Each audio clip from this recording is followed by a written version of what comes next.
अभी देख, अभी हम करने वाले हैं कि रिफ्रैक्शन थ्रू ग्लास स्लैब, और उससे हम फाइंड करेंगे लेटरल शिफ्ट। ठीक है, सबसे पहले तो हमें बना लेना है, ये थोड़ी डेरिवेशन तूने अभी तक करी नहीं होगी मेरे हिसाब से, बट बहुत इंपॉर्टेंट डेरिवेशन है। क्या आ भी सकती है तो तू कर लेना, अच्छे से समझ लेना। मेहनत मेरे को भी नहीं आती थी पहले, मैंने कोशिश करी एक दो बार सॉल्व करी, बिल्कुल अच्छे से आती है अब।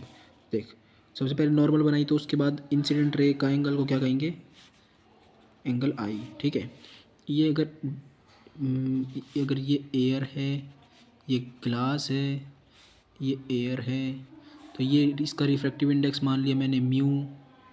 इसका रिफ्रैक्टिव इंडेक्स तो 1 होता है एयर का, तो ये डेंसर की तरफ जा रही तो बेंड टूवर्ड्स नॉर्मल होगी। ठीक है, मैंने कर दिया बेंड टूवर्ड्स नॉर्मल। ठीक है, अब देख, अब हमने बनाना है वापस नॉर्मल। अब बेंड अवे फ्रॉम नॉर्मल, क्योंकि डेंसर से रेयर में जा रही, इसको एंगल ऑफ इमरजेंस बोलते हैं। ठीक है, अगर मैंने इसको माना आर एंगल आर, ठीक है, तुझे बता देता हूँ ऐसे एंगल्स इक्वल होते हैं, इनको बोलते हैं ऑल्टरनेट इंटीरियर एंगल, जहाँ पे भी जेड बनता है ना। तो ये देख, यहाँ से जेड बन रहा है, यहाँ से इधर गए, यहाँ से इधर गए, और ये देख ऊपर की तरफ ये बन रहा है ना, तो ये एंगल आर, वो अगर वो एंगल आर लिया है तो ये भी एंगल आर होगा।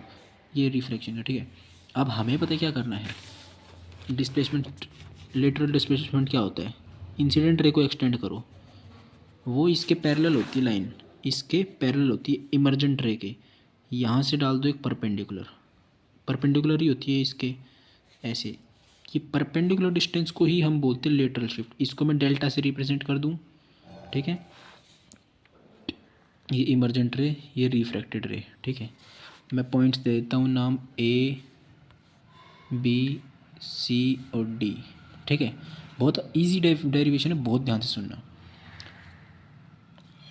सबसे पहले ये बातें खुद लिख देना, angle I is equal to angle of incidence, angle R is equal to angle of refraction, angle E is equal to angle of emergence, और delta is equal to lateral shift, LETERA, lateral shift. ठीक है, ये हमें define कर देना पहले। और mu is the refractive index of glass slab. ठीक है, refractive index of air is equal to 1, वैसे करके ये बेसिक डेरिवेशन में शुरू की बातें लिख देना।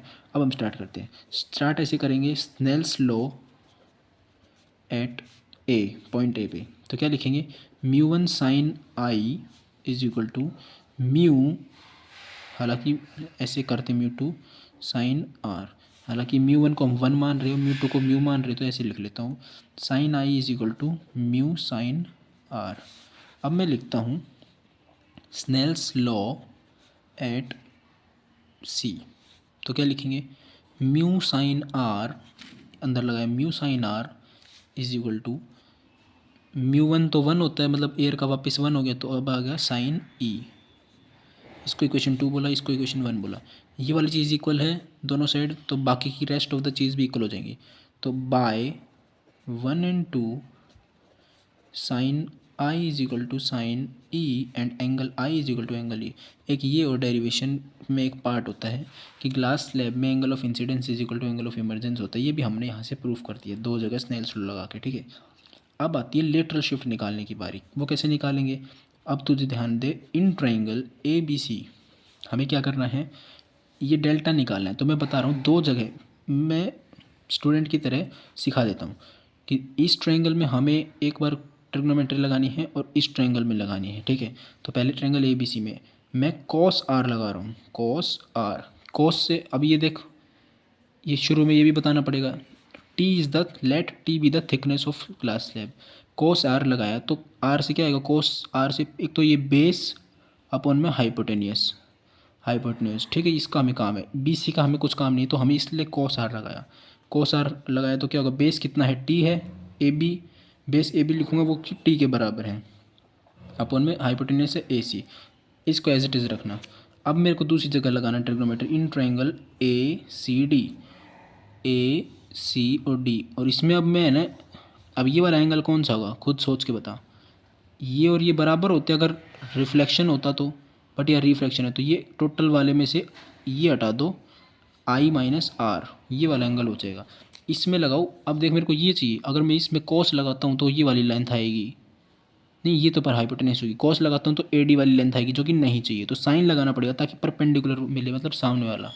तो मैं लगाता हूँ sine I minus r is equal to sine theta लगाया तो क्या आएगा, परपेंडिकुलर जो कि डेल्टा है, परपेंडिकुलर इसके सामने वाला परपेंडिकुलर अपन में हाइपोटेन्यूस ए सी।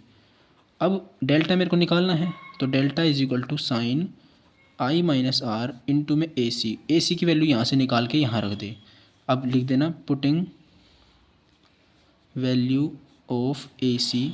अब इसको मान ली इक्वेशन 3, इसको मान ली equation 4 of A C from equation 3 to equation 4 ऐसे लिख देना है। तो delta is equal to sine I minus R, A C की वैल्यू यहाँ से क्या आएगी, A C T upon cos are, तो ए सी की वैल्यू रख दो इंटू टी अपॉन में कोस आर। ये हो गया हमारा डेराइव, कोई दिक्कत नहीं है।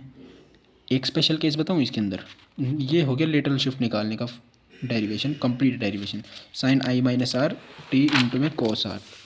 तो delta is equal to sine I minus r into में टी अपॉन में कोस आर। अगर क्वेश्चन वाला कहता है ना, अगर हमारा एक स्पेशल केस है कि स्पेशल केस खुद लिख लेना, all angles are small, angles are small, तो स्मॉल एंगल अप्रोक्सीमेशन लगाएंगे, अप्रोक्सीमेशन, ठीक है। तो हमारा को क्या होता है, मैंने बता रखा है sine theta is equal to approximately equal to theta, tan theta होगा कहीं तो अप्रोक्सीमेटली इक्वल टू थीटा लिख देंगे, और कोस थीटा होगा तो अप्रोक्सीमेटली इक्वल टू 1 लिख देंगे। तो अब लेटरल शिफ्ट का फॉर्मूला आ जाएगा आई माइनस आर, देख साइन थीटा को अप्रोक्सीमेटली इक्वल टू थीटा लिख दे इंटू में टी, और कोस थीटा होता है 1, तो ये आ जाएगा हमारे पास, ठीक है। इतना क्लियर है, और डिटेल नहीं आएगी पेपर में।